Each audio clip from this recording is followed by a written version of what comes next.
अस्सलाम वालेकुम वरहमतुल्लाहि वबरकातुह। उम्मीद है कि आप सब खैरियत से होंगे। आपने मेरे चैनल को लाइक किया नहीं किया जाए, लाइक करें, शेयर करें, प्यार से कमेंट करें। आज वहाँ बात हो कि इसका नाम है नफली रोजे सफ़र में रखे जा सकते हैं। अन हमजा इब्न उम्र अस्लम रज़ियल्लाहु अन्हा क़ाल क़ाल रसूलुल्लाह सुम फी सफ़र इन शिअत फसुम फी इन शिअत फ़ातिर। हज़रत हमजा बिन उमर अस्लम रज़ियल्लाहु अन्हु से रिवायत है कि रसूलुल्लाह सल्लल्लाहु अलैहि वसल्लम ने पूछा, क्या मैं सफ़र में रोज़ा रखूं? आप सल्लल्लाहु अलैहि वसल्लम ने इरशाद फरमाया, अगर चाहो तो रखो, अगर ना चाहो तो ना रखो।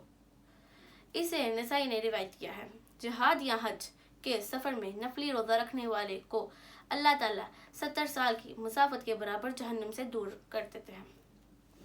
सोमवार और जुमेरात का रोज़ा रखना रसूल अकरम सल्लल्लाहु अलैहि वसल्लम को पसंद था।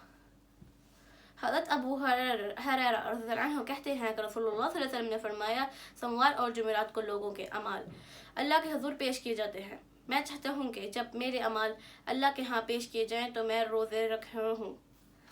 जज़ाकल्लाह। उम्मीद है आपको बहुत अच्छा लगा, और अगर अच्छा लगा हो तो लाइक करें, शेयर करें, सब्सक्राइब करें। मैं आपने नेक्स्ट वीडियो में, तब तक के लिए अल्लाह हाफिज़।